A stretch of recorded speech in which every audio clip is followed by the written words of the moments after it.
suis quelqu'un d'expérience, c'est vrai, mais qui a arrêté pendant plusieurs années. Donc finalement, en fait, en termes d'années de hockey, je suis assez proche du groupe de jeunes avec lequel j'avais joué il y a quelques années et que j'ai retrouvé avec grand plaisir l'année dernière, une saison forcément très écourtée par la situation sanitaire. Donc la reprise de cette année, tambour battant, fait le plus grand bien, avec des entraînements très très réguliers, un groupe qui marche bien. Donc c'est un vrai plaisir de revenir dans ce groupe avec un statut en effet un peu de vieux, même si je suis pas si vieux que ça. Je pense qu'en effet beaucoup de calme et de sérénité. C'est un aspect soit dans le contrôle des émotions en match ou durant les entraînements, dès qu'il y a des petites bisbilles ou quoi, ce sont des choses qui arrivent dans un groupe. Essayer toujours de faire la synthèse finalement entre les différents éléments. Et puis le fait de pouvoir parler avec tout le monde et notamment d'avoir une vraie relation de confiance avec Gilbert et avec quasiment toute l'équipe, je pense que c'est vraiment ce rôle de relais-là et beaucoup de sérénité. Je pense que c'est très très important pour un club de avancer. Oui, tout à fait. Les playoffs, c'est vraiment un objectif très très important et on se retrouve en effet dans une division qui est très dure à lire avec des clubs historiques comme La Roche qui veulent remonter rapidement, donc une très grosse équipe comme l'année dernière. Des clubs durs à lire comme Limoges par exemple, qui sont pourtant maintenant une nouvelle équipe première mais un club qui a eu des grosses difficultés. Et puis après des réserves qui à mon avis comme Cholet seront probablement d'un niveau relativement faible, et puis d'autres réserves en effet où là entre les matchs de domicile et l'extérieur ce sera impossible à lire. Donc l'objectif évidemment c'est de nous préparer le mieux qu'on peut et après affronter l'adversité qu'on aura en match avec toujours nos objectifs en tête plutôt que de s'adapter à l'adversaire. Je pense oui, et tu as tout à fait raison Sylvain. Alors, Orléans a une structure de club pour aller plus haut. Il y a des effets de malchance, il y a eu des très bonnes années où on retombe sur des équipes qui tombent pour raisons financières et la D3 c'est très compliqué d'en sortir. Entre la D3 et la D2 il n'y a pas une énorme différence, il y a une homogénéité qui est terrible en D2, mais il faut y aller et en effet évidemment on appelle tous les partenaires qui veulent soutenir le club et Orléans mérite vraiment une place en deuxième division. On a une vraie structure de club, c'est-à-dire on a des heures d'entraînement qui sont pléthoriques, on a du hors-glace qui est organisé, on a de l'accompagnement hors-glace, en déplacement on est accompagné, donc je veux dire là-dessus on a une vraie structure de club qui peut a priori se répliquer en division supérieure. Le seul petit défaut qu'on pourrait trouver c'est l'infrastructure qui est vieillissante, mais en France, Orléans n'est pas la seule ville à avoir une vieille patinoire, la difficulté de ne pas avoir de plexi, tout ça, mais dans l'absolu, nous au quotidien en tant que joueurs ça ne nous impacte pas, peut-être que pour le club s'il veut monter ça pourrait l'impacter.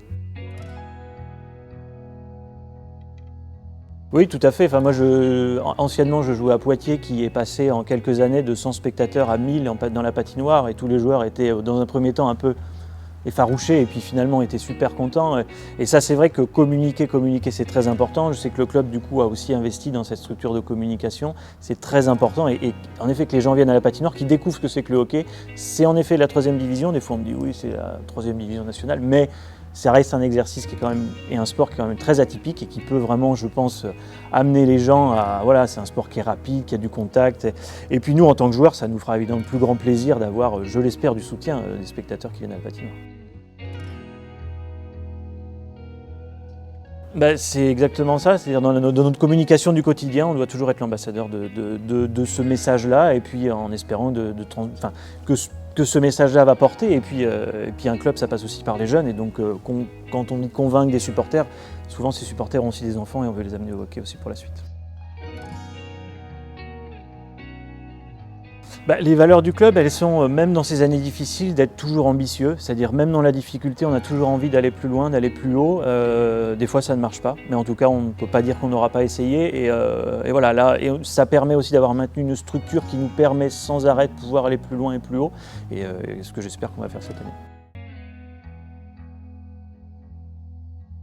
Tout à fait, c'est-à-dire que, alors il y a en effet ce contact déjà des soirs de match qui est souvent un contact un petit peu le jeune qui voit ce qu'il voudrait devenir ou peut-être même encore à plus haut niveau, c'est ce que je souhaite à nos jeunes, mais en match. Donc déjà une communication qui doit être bien réglée entre les joueurs et puis les joueurs de l'équipe première sont ambassadeurs, on l'a dit précédemment, pour l'extérieur mais aussi en effet pour les jeunes du club et ça c'est vrai qu'il faut trouver des moyens de faire créer des ponts générationnels, notamment avec peut-être même les plus petits pour leur donner envie comme ça de continuer. Mais ça, encore une fois, on a une structure de club qui permet de le faire. Il faut juste trouver les moments finalement. Mais on a une équipe première qui est assez mûre, je pense, et qui peut faire cet exercice et le réussir.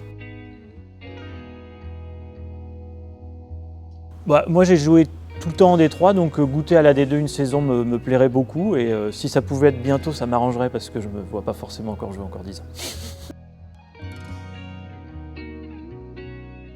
D'axer sur le fait que le hockey c'est un sport qu'on connaît peu en France mais qui reste à mon avis l'un des sports les plus complets, surtout en termes de sport collectif. Et voilà, moi j'invite tout le monde à manger hockey, à regarder du hockey dès qu'ils le peuvent et à vraiment se sensibiliser à ce sport qui est beau. Et puis après, libre à eux d'aimer ou pas, mais je suis sûr qu'ils aimeront. Tout à fait d'accord avec toi, c'est-à-dire qu'entre regarder la finale de la Coupe Stanley à la télévision et venir voir un match entre guillemets même de Détroit à la patinoire, l'impression elle est complètement différente et je pense que les gens peuvent être positivement bluffés par ça. Parce que souvent quand on regarde le hockey à la télé, on se dit mais il est où le palais, surtout au début, on a du mal à le suivre. À la patinoire c'est quand même beaucoup plus facile et on a en effet ce sentiment de vitesse et de contact beaucoup plus important.